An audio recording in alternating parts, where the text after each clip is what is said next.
Trump pritet vendos tarifa doganore 107% për pastat italiane.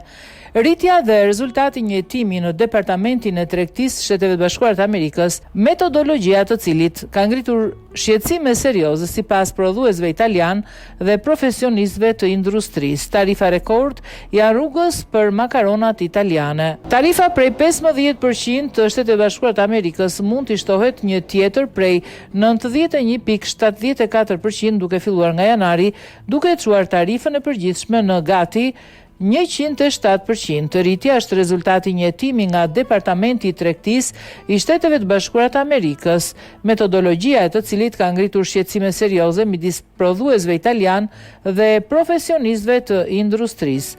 Akuzat për hedhjen e parave.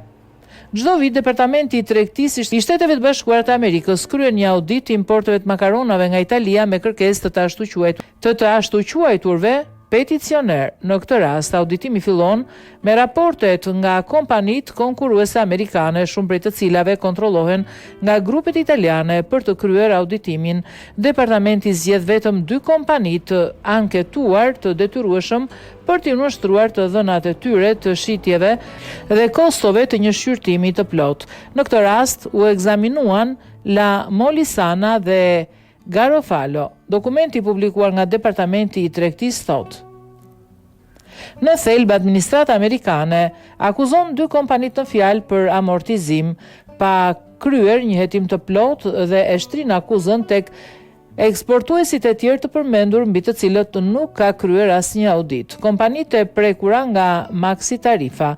Në përfundim të hetimit, administrata amerikane vendosi të aplikojë një tarifë prej 91.74% përveç tarifës prej 15% që është tashmë në fuqi për të gjithë eksportuesit e përmendur në hetim.